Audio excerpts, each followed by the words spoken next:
We want to educate, encourage, enable the power. We stand for integrity, honesty, self-reliance, self-defense, and most importantly, no compromise on our foundational principles. This is America's Voice Now. Find America's Voice Now on Facebook and at americasvoicenow.org. Here's Michael Evans.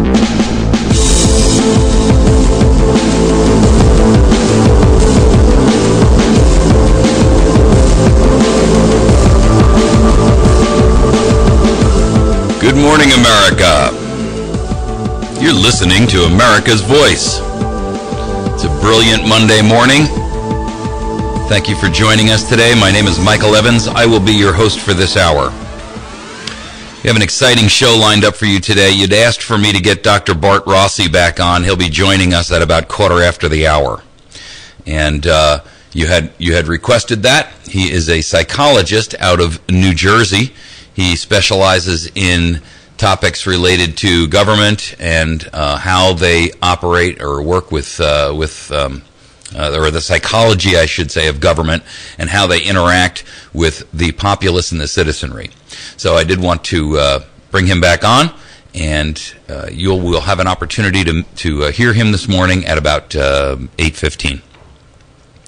Our bullet points for this morning are a kind of interesting note. There is a group who has come out with an argument that they are going to build a armed, defensible neighborhood fortress. This is a group of like-minded patriots and freedom-loving, self-reliant individuals bound together by pride in American exceptionalism. And the group is called the Citadel. They intend to purchase 2,000 to 3,000 acres for a project in western Idaho, and it will comprise anywhere between 3,500 to 7,000 families of patriotic Americans who choose to live together in accordance with Thomas Jefferson's ideal of rightful liberty. They believe in patriotism, pride in American exceptionalism, a proud history of liberty as defined by our founding fathers, and physical preparedness to survive and prevail in the face of natural catastrophes and or man-made catastrophes such as power failure, grid power failures, etc., and economic collapse. My suggestion is that not only is this a good idea in Idaho, but it should be employed and deployed across the United States of America. You know, our government is consistently applying a level of tyranny to us that we find unacceptable.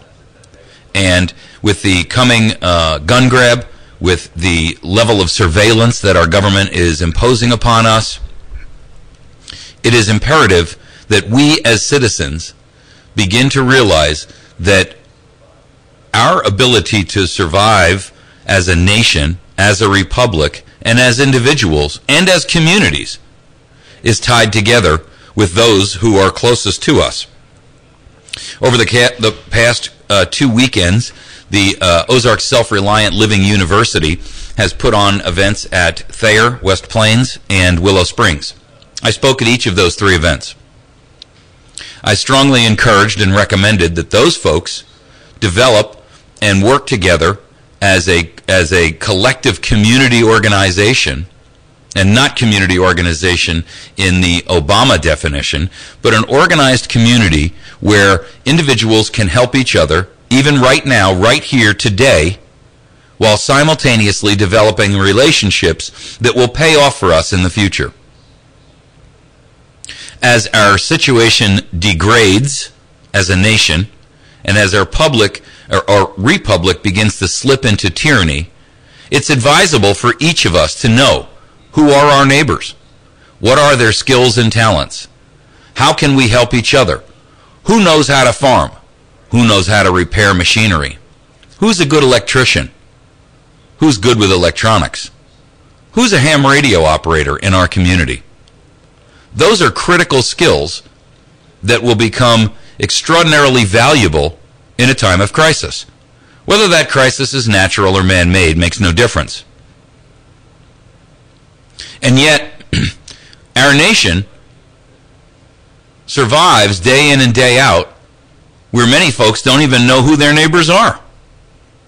And so I encourage everyone who's listening to the sound of my voice, whether local or out there in other areas, that you begin the process of developing a localized community database of your own friends, your own neighbors, and like-minded individuals who will benefit, and all of you will benefit, from the shared knowledge that you collectively have. Perhaps one of you has a skill towards canning and preserving. Perhaps another has a great skill of being able to hunt and or gather. Perhaps someone knows how to grow herbs. Perhaps someone is a good plumber. Someone's a good construction worker. That, ladies and gentlemen, is how we organize and survive as a community. Not in getting together to skew our vote,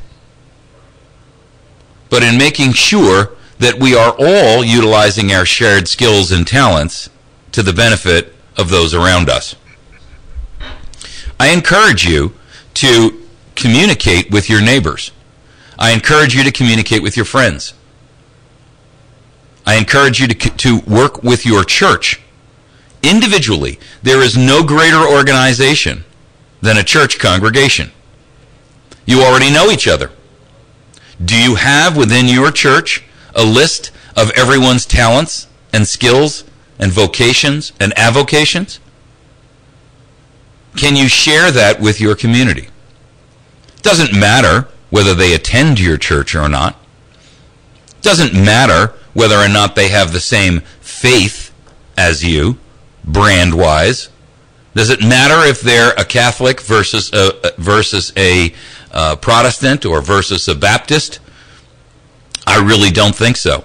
Because the truth of the matter is, if we are not all bound together by our first and foremost goal of being Americans, living together as sovereign individuals under liberty, then religion and its brand doesn't matter. You see, if our liberty is taken from us, I promise you, so will be the right to exercise your freedom of religion. And so we all have a common goal here. The common goal is to first and foremost save our republic. And it makes no difference whether you're a Christian or a Jew or a Catholic or a Muslim or a Buddhist. The simple truth is this: if we don't stay together and work together, assuredly, we will all hang separately. Those aren't my words. Those are the words of men much, much wiser than I, who had real-world, first-hand knowledge of what happens to a country as it descends into tyranny or lives under it. That's my bullet points for this morning. If you'd like to call us, you can at 257-1111. Our telephone lines are sponsored by our friends over at Wits End Classic Barbershop, where you can go in there and get yourself a great haircut or a hot lather shave. This guy charges $10 for a haircut, folks, and he does a phenomenal job. In fact, he cuts my hair. Not to mention the fact that you can get a hot shave with a straight razor. Where do you get that these days? It's a real treat if you've got a husband or a spouse or a significant other that you think would enjoy that. It's a great gift. You can swing by. They're found on the square in West Plains. I encourage you to go over there and visit with Jason. It's a classic barbershop. Feels like you've stepped back about 50 years. And please visit those folks and patronize them. Go ahead, caller. Welcome to the show. Yeah, Mike, it's Glenn Young speaking. Hey, Glenn, how are you? I'm doing quite well, sir. It was a good presentation at the seminar Saturday. Go ahead, Glenn. I'm sorry. I haven't heard any further information about the RFID. I'm wondering if you had, and I've been looking. I'm actually working right now on the RFID information. There has been some question as to whether or not Missouri is implementing RFID within our own system. And to be honest with you, I don't actually have a hard and fast answer for you yet because we're not done evaluating it. They are saying that there's no RFID chip, and that much I can confirm. However, they are utilizing a barcode, and they are utilizing a number of the facets that are required under Real ID. And so I'm just going to have to ask you to bear with me until I have an actual hard and fast answer for you. It appears that they're implementing it, but they're only implementing portions of it. Now, whether or not that means that ultimately at some point they're going to try to violate our own state regulations and laws barring us from participating is another question entirely. Okay, I was just wondering about that. Yeah, you're just. I'm going to have to ask you to just let me finish doing some investigative homework on that. There's a whole group of folks that are sharing that information, and we're all trying to. Myself. Yeah, and if you've got some information on it, you can certainly email me at mike@americasvoicenow.org, and I'll be more than happy to take a look at what you've got. Okay. Well, like I said, my primary concern was the co-joining of the CCW permits with the driver's license. Well, that is in place. The question is, will it be RFID chipped? And the answer is no. Yes. But I yes, knew they were co-joined, but the cross referencing with a chip is of concern. Yes. Yeah. No, there's no chip, but the barcode scares the living heck out of me. Yeah. So I know there's a lot of information to be pumped in one of those. Yeah. Exactly. Right, So hey, thanks so much for your call. I appreciate it. Folks, we're going to take a quick break in about a moment. Dr. Bart Rossie is going to join us this morning, and our topic of conversation is going to be essentially, why is it... Now, you folks have asked me to get Dr. Rossi back on our system, and we've done that. We've contacted him and asked him to come on and speak with us again. You all will remember he's a psychologist out of New Jersey, and he has a website which you can find. It's brossi.us.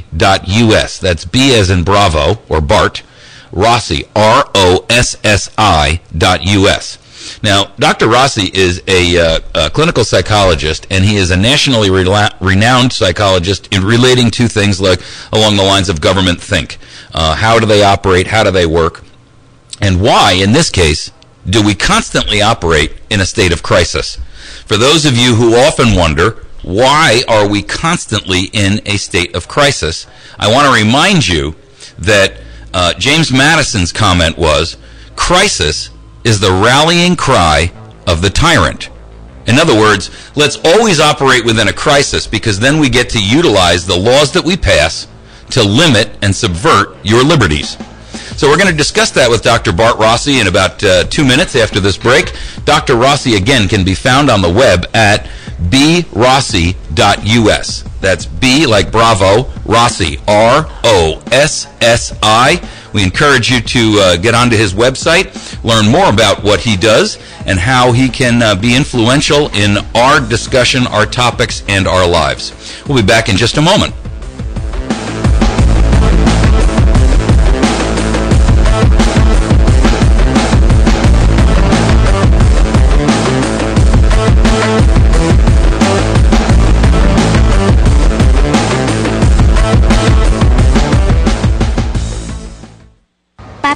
Walking around our block is like walking around the world. How do you mean? My friend Kayla's from India, Lily's from China, and Basa's from Ethiopia. We're lucky we live in a diverse community where people from different backgrounds live in the same neighborhood. I like it. To learn more about how the Fair Housing Act promotes diversity, visit HUD.gov/fairhousing. The Fair Housing Act prohibits discrimination on the basis of race, color, religion, sex, national origin, disability, and familial status. A message from HUD in partnership with the National Fair Housing Alliance. My name is Sue Smith. I'm 38 and I work at a graphic design company. And the teenage me would tell you, I wouldn't be into drawing and art if it wasn't for Big Brothers Big Sisters. My big sister showed me early on that I could do anything. And to the young me, that meant a lot. My big sister's name is Sheila, and Sheila is the reason that this 8-year-old grows up to have an amazing job as a graphic designer. Whether you donate money or time, you're helping Big Brothers Big Sisters help a child. Start something today at BigBrothersBigSisters.org. Brought to you by Big Brothers Big Sisters and the Ad Council. America's Voice Now with Michael Evans.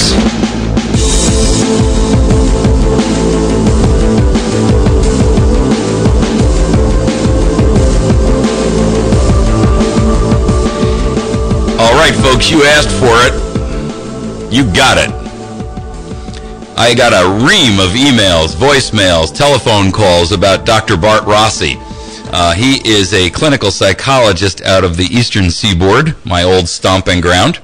And you asked that I have him back on. The last time Dr. Rossi was on, we discussed the issue of gun control, and you asked me to bring him back on. And so here he is. Good morning, Doctor. Good morning. Nice to be with you again, Mike. Thank you very much for joining with us. I know that you're calling us in the latter part of your day, so I trust you've had your coffee. I did. I have my Dunkin' Donuts already, yes.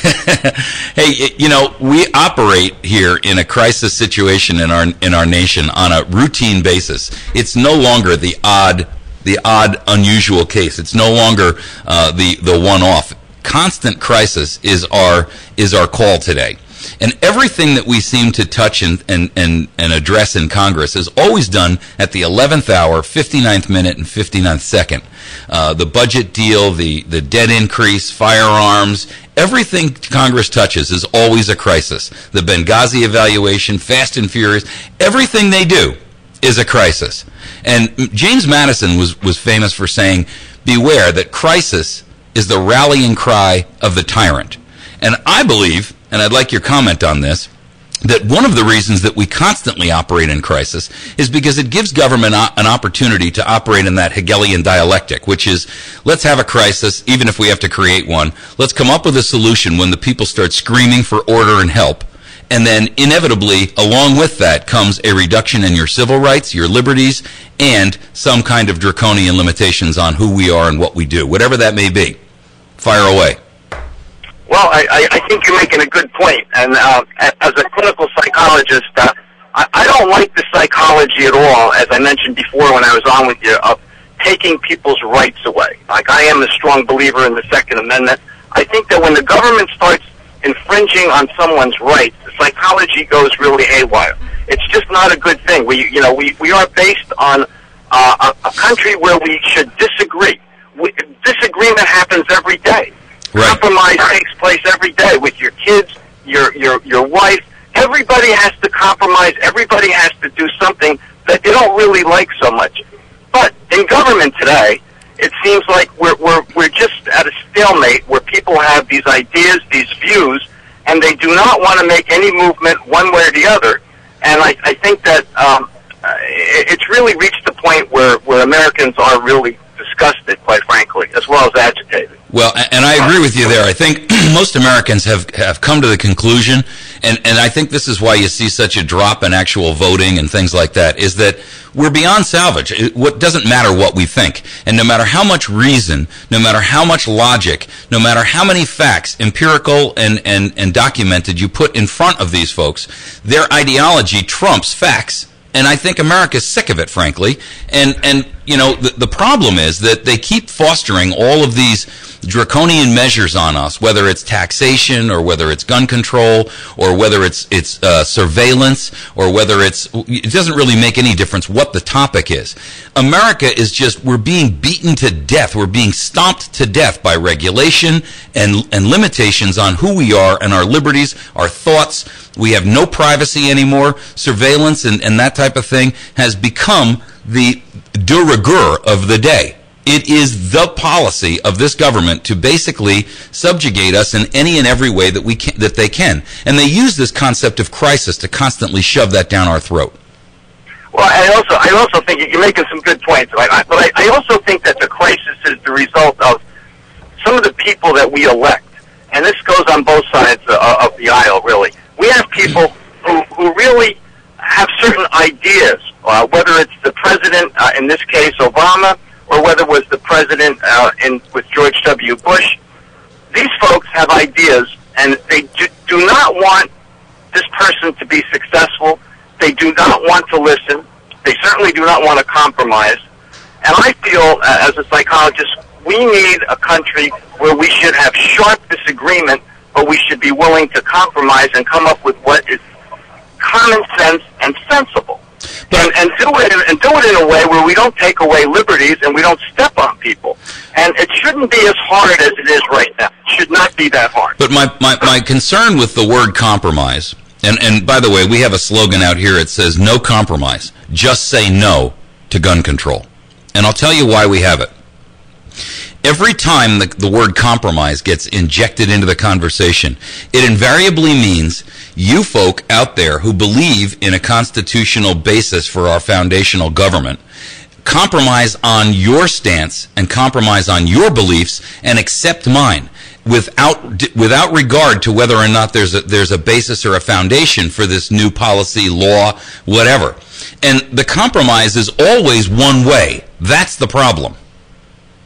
Well, I think that is a good point. And, you know, we do have states that are different from each other. You know, sometimes I get agitated myself because I hear people talk, but they're from a totally different state. It's more rural. It's a different population. There's a different scenario. It's different than, for example, New York or New Jersey. And I think that we ought to accommodate some of those considerations. But in the terms of gun control, I think that everybody should try to realize that, well, perhaps we certainly don't want to take away rights. I don't like that again. But automatic weapons or semi-automatic weapons in inner cities. Again, I mentioned to you last time I was on, I have a neighbor that he's never been arrested. He's never been in a psych hospital. He's not a guy that stands out in any way. He works, he makes some money. But I'll tell you what, if I knew that he had a Bushmaster over in his condominium, wow, that would make me very nervous, very nervous. And what am I supposed to do to that? Then get a bigger gun to try to protect myself? I mean, I think that there's got to be some kind of a balanced approach that makes sense. That's what I'm saying. Whenever you use that term balanced approach, that automatically raises the hair on the back of my neck. Because when I hear the term balanced approach, that tells me that, and with all due respect to you, that is the ideological mantra, or translated means you're going to do it my way. And with all due respect, I think that, you know, the 10th Amendment should be championing and rising above this topic of conversation.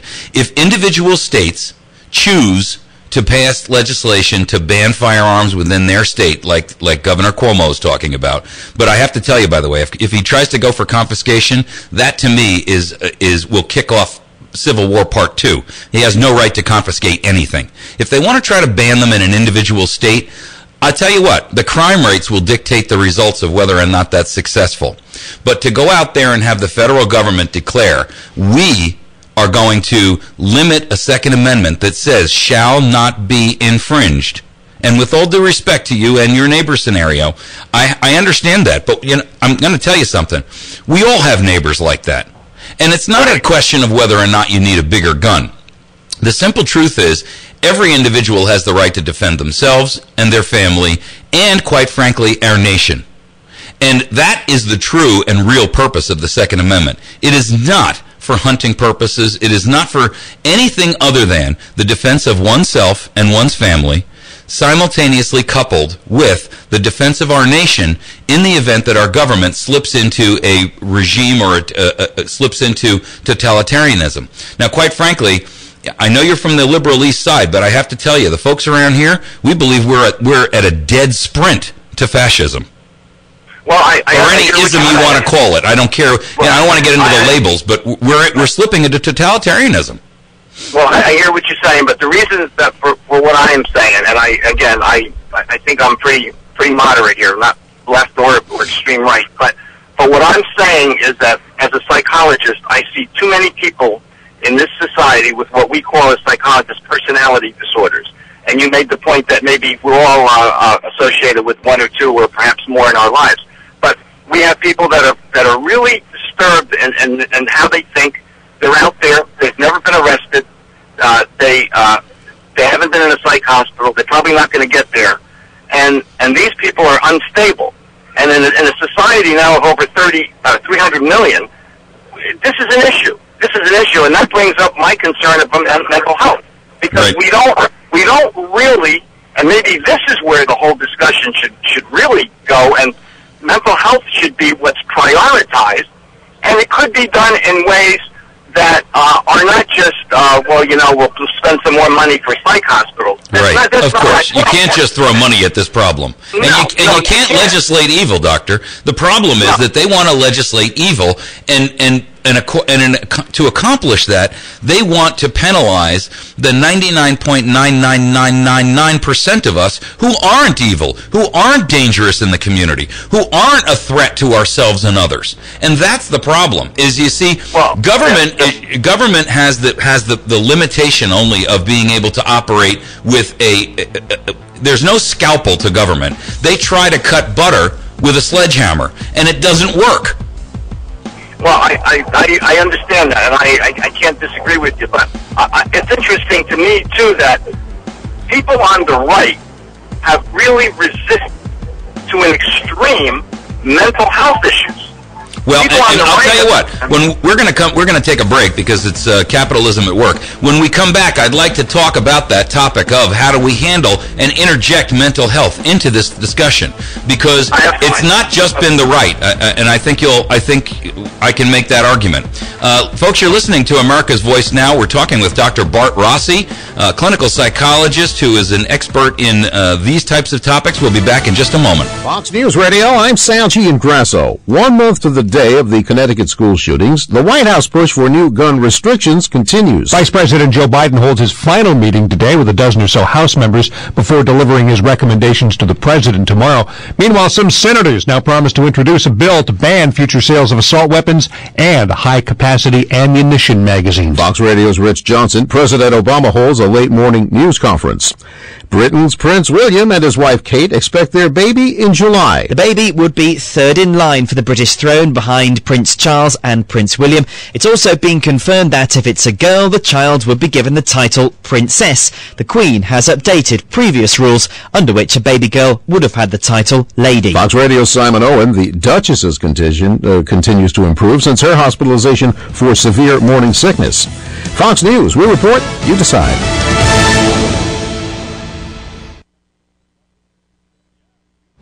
The winter storm season is here. When we have another ice storm, are you ready?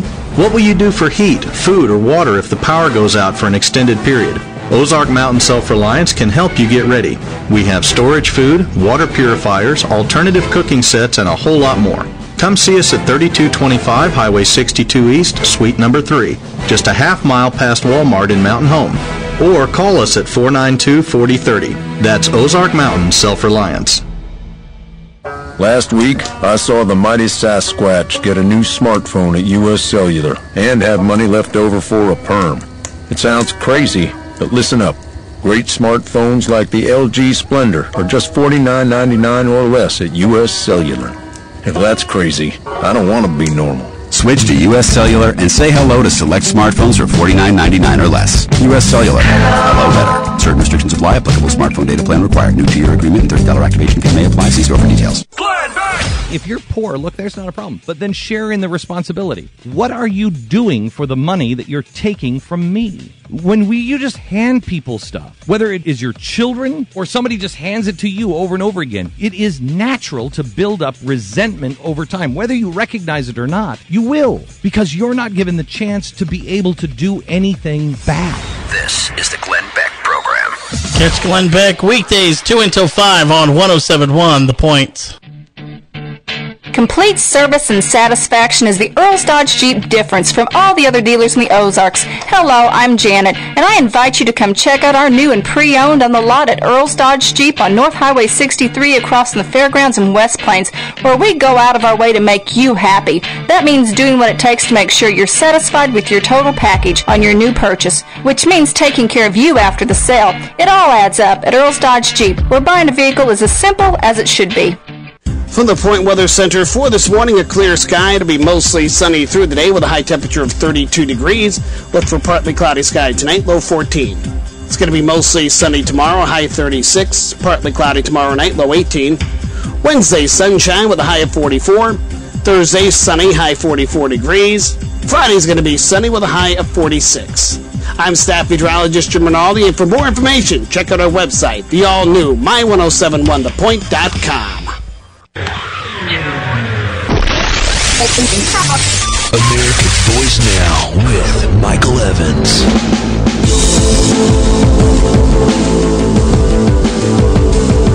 All right, we are having a discussion this morning with Dr. Bart Rossie one of my favorite psychologists. He's a clinical psychologist out of New Jersey, and we are discussing the concept of government operating in a permanent state of crisis and how that affects each and every one of us in our daily lives.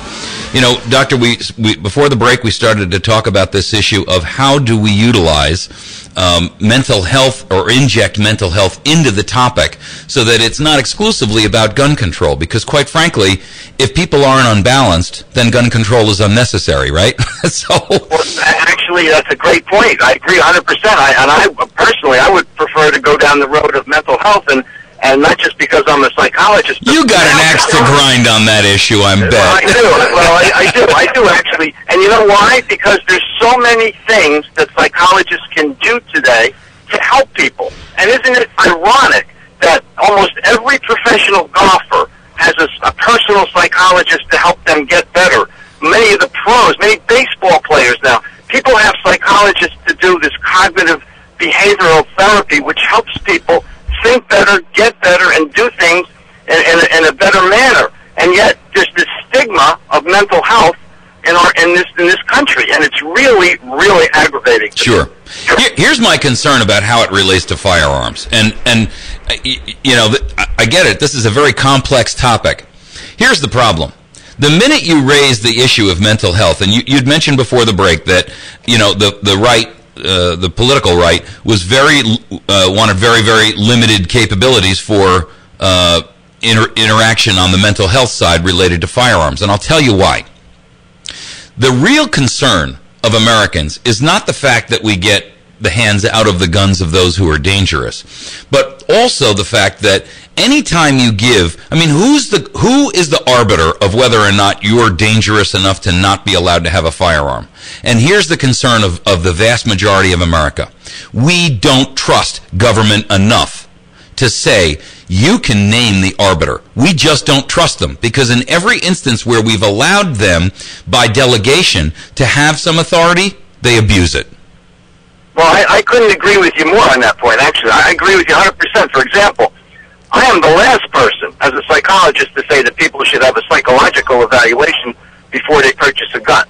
Right. A test or anything like that. That is absolutely beyond the pale of reason. Then it's going to be which psychologist do you get, what test do you use, which one is valid. That doesn't make any sense. I agree with you 100%. But where I'm going with this is a little different. What about exposing kids and families in middle school to what we call cognitive behavioral therapy techniques that can help kids who have problems, or even help kids that are doing pretty well get better and do even bigger and better things? And what about exposing family members to what it would mean if they, on their own initiative, decided to go to a psychologist, for example, to get help for kids who are emotionally disturbed or have dyslexia or have problems that need to be addressed? But we don't do that in this country. But wait a second. I'm going to interrupt you there, Doctor, and I got a point for you. I wouldn't disagree with the concept of evaluating cognitive behavior and teaching cognitive skills. But here's the problem in our school systems. We can't teach them critical thinking skills and basic mathematics, because our school systems are not designed to teach life tools. They are designed to get the kids to pass a test so somebody's report card can be punched. And that's the problem. Our system, you see, all of this is integral, and all of it is integrated, and all of it is interwoven, so that our system, our entire society, is based on a group of false premises. Our society is based on a false premise that basically everything that our society is designed for, right, is the benefit of the overall whole, the altruistic concept. And with all due respect, that's not what life is about. The benefits, I understand. I understand your point. The real true concept here is that individuals need the ability to think clearly and well-reasoned, articulated thoughts on an individualized basis, first and foremost.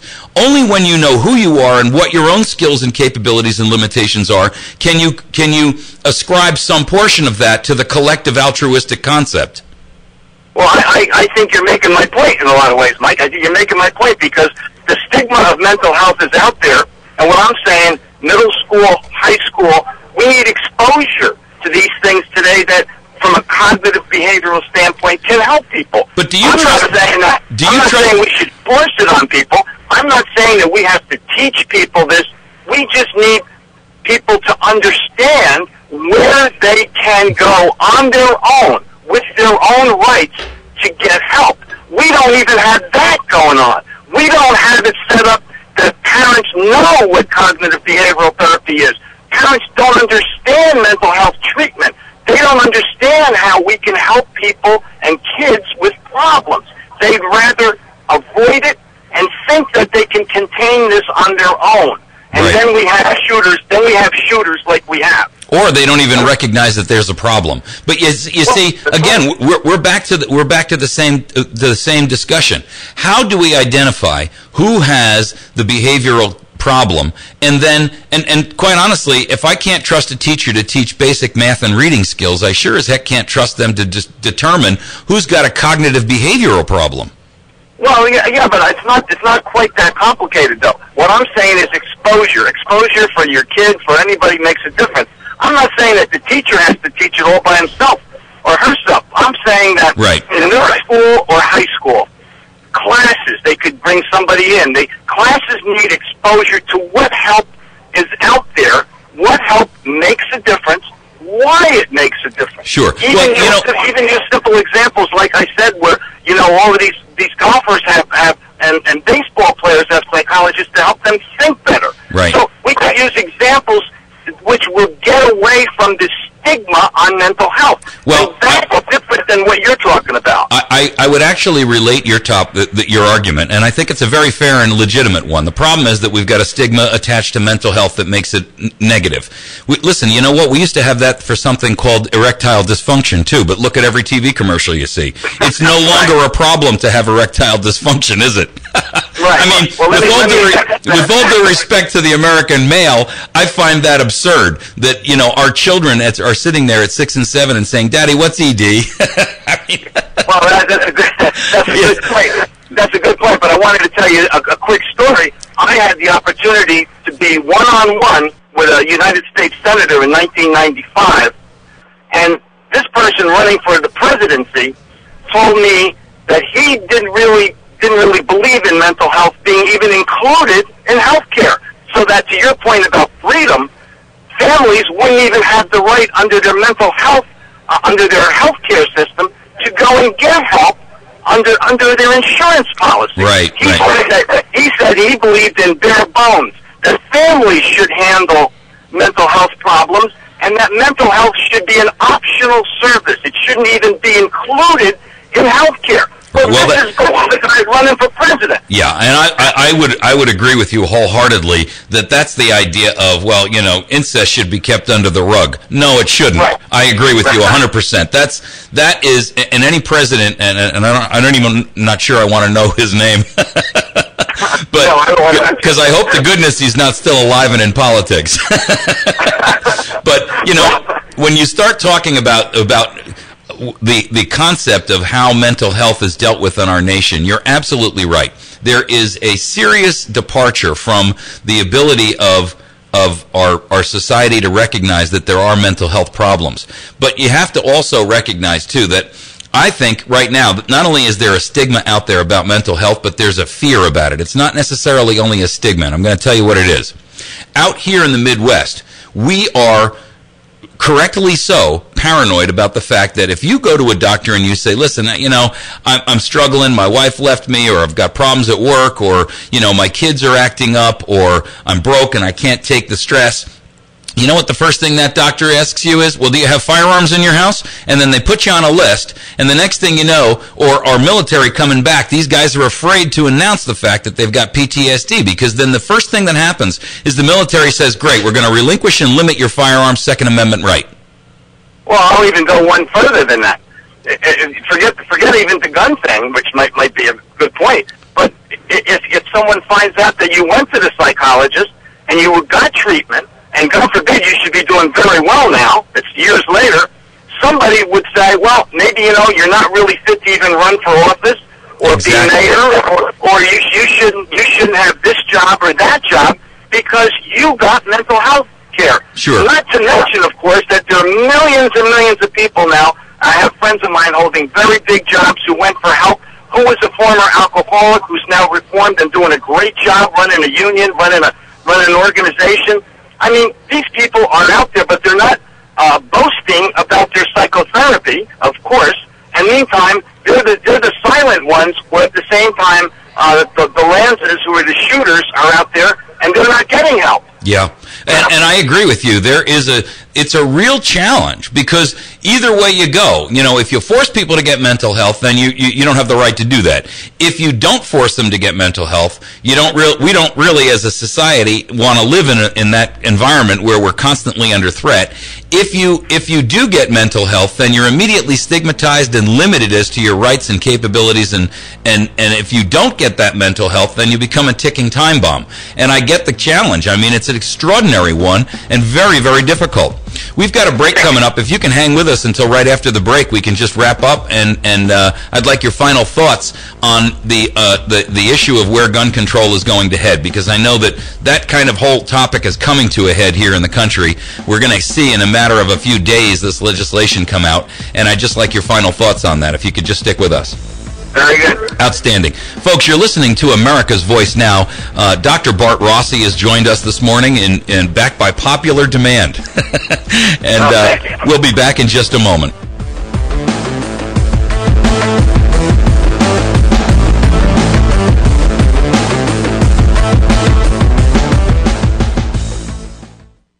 I know what you're thinking, Bunk.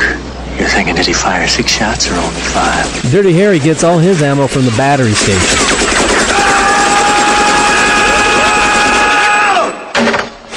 John Rambo, you guessed it. He gets his ammo from the battery station too. So if you need ammo, go to the place where the guys who know about ammunition go, the battery station. They have one of the largest supplies of ammunition in the area. So make sure you're stocked up and don't get low on shells. Go to the battery station at 303 Washington Avenue in West Plains.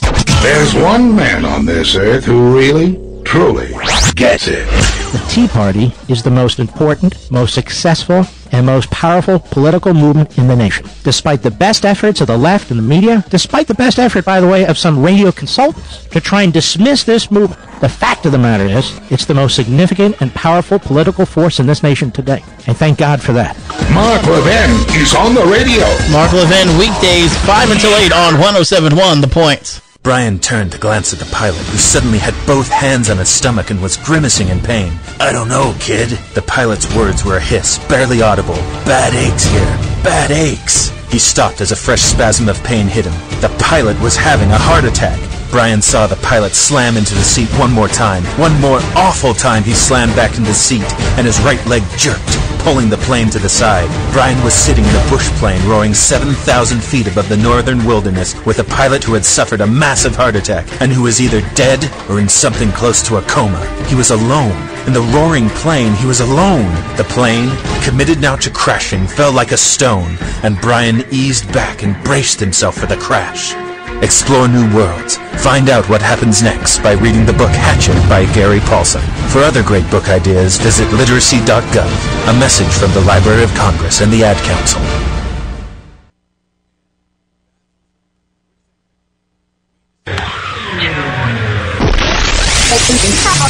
America's Voice Now with Michael Evans. All right, we're back with Dr. Bart Rossie. Doctor, I get a ton of calls every time you're on with us, so thank goodness for your visit with us this morning. And my phone line's ringing off the charts when I'm trying to. You know what? You and I should have a Saturday show one time where we have a little bit more time and we can actually take callers, because. And if you're willing to do that, I'll set that up with you. Absolutely, very good. It might be a good experience for you too to hear from some of the local individual thoughts rather than just my expressing them.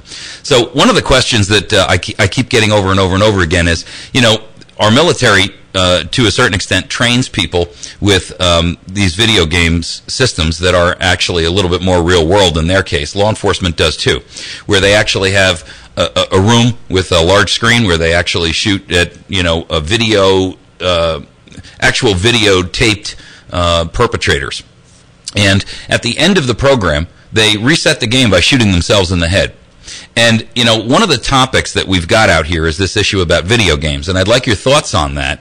And then, if you could, just to wrap up, your thoughts on where we are on this gun control issue in terms of the fact that right now we're hearing that it's going to be very, very difficult for Congress to get this thing through. And I think that the Obama administration may have painted itself into a bit of a corner here. Okay, well, first off, on the video games, I can really kind of answer that in a number of ways. There are a lot of people who watch video games, and they do not move forward and take out any outlandish behavior or shoot anyone. Sure. And psychologists have basically said that those people who are preoccupied or overwhelmed by these video games and act out are usually people who move towards that because that's their type of personality. It's not the game itself. It's the people who move to watch those games and get overwhelmed by them. They're the people that have the inclination or the personality that relates to violence anyway. Right, which is the same issue with guns. You got 99.99999% that aren't a problem. Right. That's true. There's so many Americans who have weapons, and they're not a threat to anyone else. They are not a threat. And again, the psychology to hurt those people is really not a good one in my mind. I really hate taking rights from people. So I think that the video game thing is really kind of a hoax. Some people are talking about, you know, I don't particularly like those overly violent games. You know, I don't think it's a great thing personally, but the fact that they should cause this kind of stuff, I kind of have my doubts about that. I would agree with you. I would agree with you. I think it desensitizes them, but it doesn't cause it. No. So the other topic was on the issue of this gun control, which we're expected to see. Feinstein is going to come out with this very, very draconian bill, which he's slated to issue to us on the 22nd. And the NRA and some other groups out there, including Gun Owners of America and the JPFO and so forth, have indicated that they don't think that there's enough support in Congress to pass this. And I think that the Obama administration may have done a bit of a knee-jerk here and is going to try to, you know, wrangle and whip Congress into trying to pass something which is not in the nation's best interest, but meets his particular ideological agenda. Your thoughts?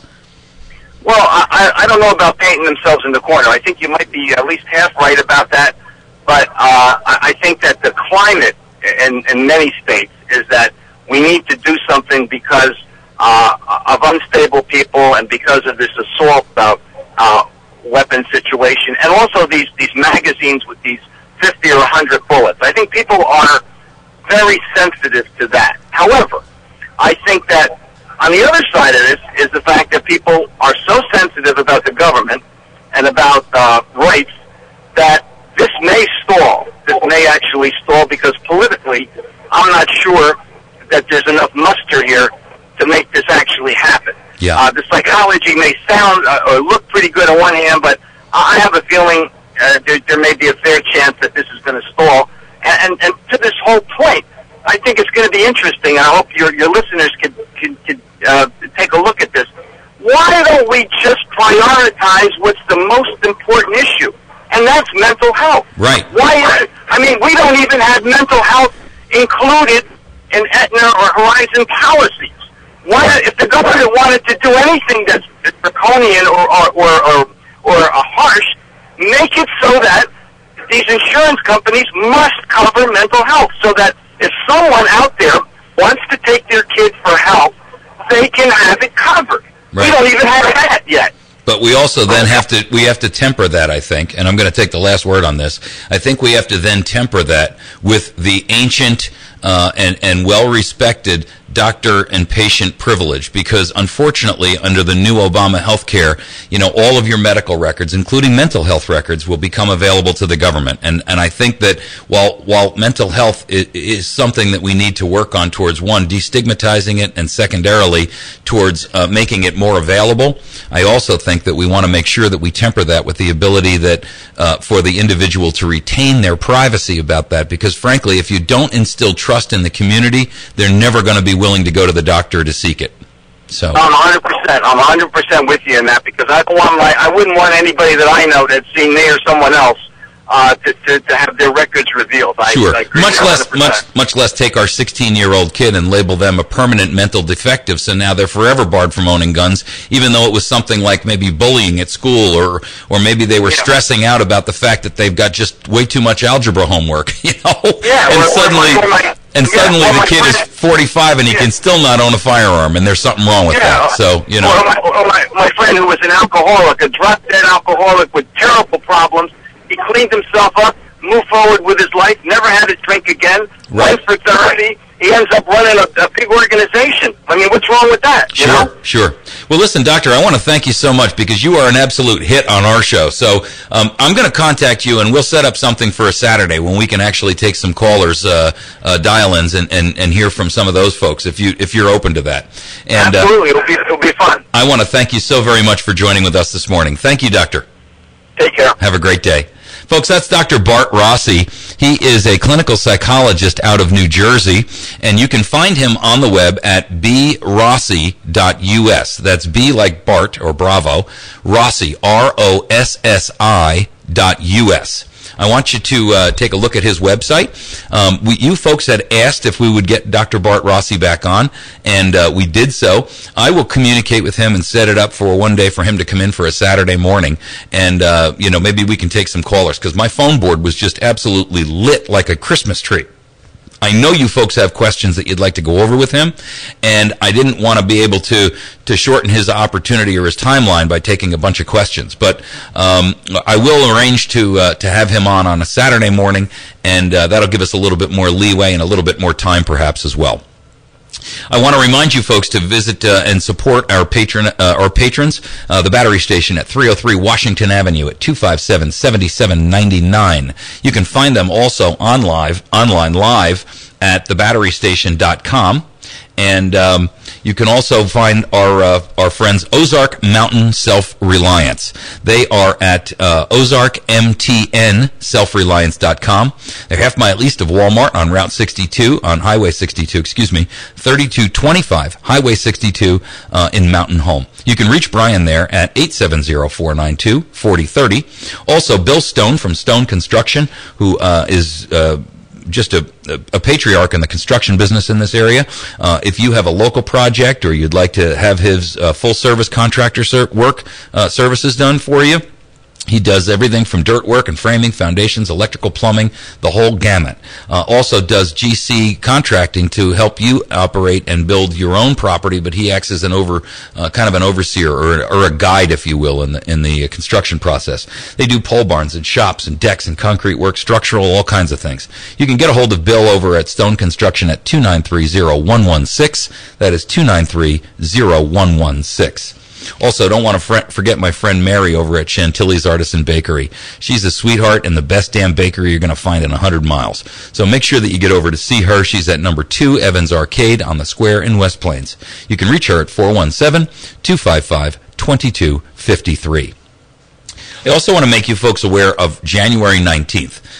By the way, tomorrow, and I got to tell you this because this is another great interview we're going to have tomorrow.